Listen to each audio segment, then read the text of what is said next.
नमस्ते दोस्तों, आप देख रहे हैं हिंदी न्यूज ऑफिशियल चैनल। यहां पर आपको मिलेंगी हर दिन की ताजा हिंदी खबरें, सबसे तेज और सबसे सटीक। देश विदेश की बड़ी खबरों से लेकर राजनीति, मौसम, टेक्नोलॉजी और ट्रेंडिंग टॉपिक्स तक हर अपडेट हम आपके लिए लेकर आते हैं आसान और साफ भाषा में। तो जुड़े रहिए हमारे साथ और सब्सक्राइब करना ना भूलें, क्योंकि हिंदी न्यूज ऑफिशियल चैनल पर मिलती है हर खबर सबसे पहले। स्वागत है आज की इस बड़ी रिपोर्ट में।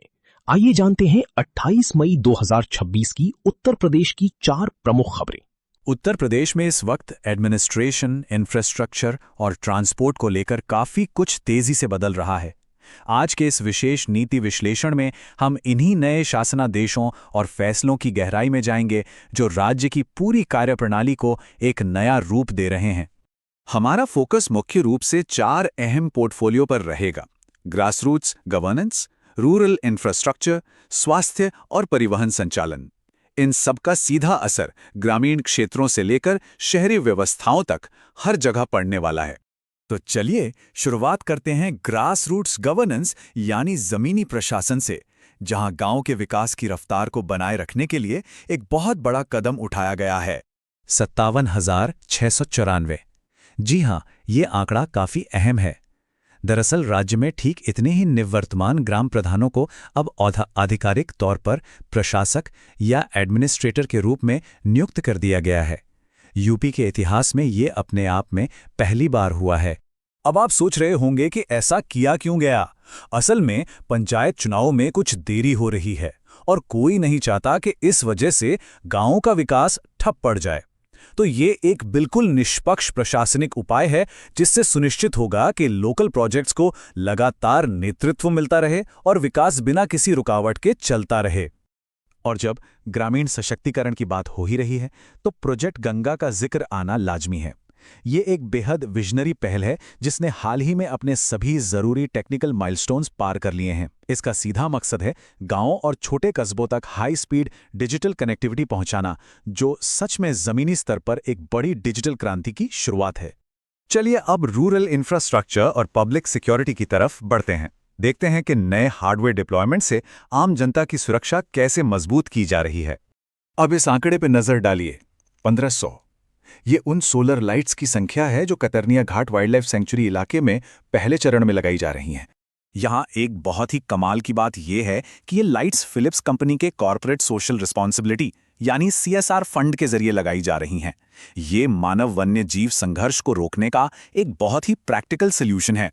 इससे ना सिर्फ जंगल के पास रहने वाले ग्रामीणों की सुरक्षा बढ़ेगी, बल्कि हमारे वन कर्मियों के लिए रात की गश्त भी कई गुना ज्यादा असरदार हो जाएगी। सुरक्षा की इस बात को अगर हम सड़कों तक ले जाएं तो नीति निर्माताओं ने एक बहुत ही सख्त नया नियम लागू कर दिया है। अब राज्य में किसी भी कमर्शियल गाड़ी को फिटनेस सर्टिफिकेट या परमिट तब तक नहीं मिलेगा जब तक उसमें व्हीकल लोकेशन ट्रैकिंग डिवाइस और पैनिक बटन अनिवार्य रूप से न लगा हो।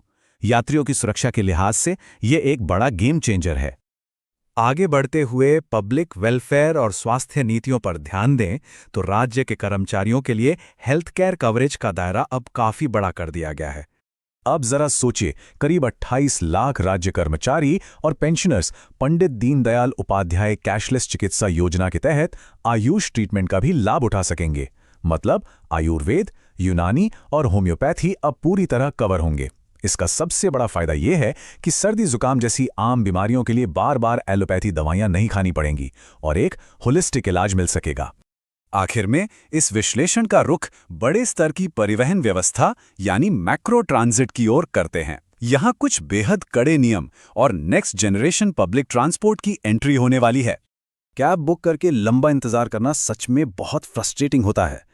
खैर, अब ओला उबर जैसी कंपनियों की मनमानी पर लगाम कसने के लिए कड़े नियम आ गए हैं। अगर बुकिंग के बाद ड्राइवर 10 मिनट से ज्यादा की देरी करता है तो राइड अपने आप कैंसिल हो जाएगी। सिर्फ यही नहीं, इस देरी के लिए कंपनी और ड्राइवर दोनों पर भारी जुर्माना लगेगा और यात्री को अगली बुकिंग में बाकायदा छूट मिलेगी। साथ ही इन सभी कैब कंपनियों का ऑनलाइन रजिस्ट्रेशन अब 100% अनिवार्य कर दिया गया है।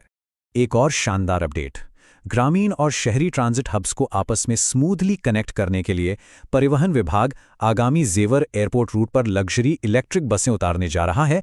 पहले फेज में 110 बसें सड़क पर आ रही हैं और पूरे रीजन में इसे 500 बसों तक ले जाने का अल्टीमेट टारगेट सेट किया गया है। तो इन सभी शासनादेशों को गहराई से समझने के बाद एक बड़ा सवाल जहन में आता है।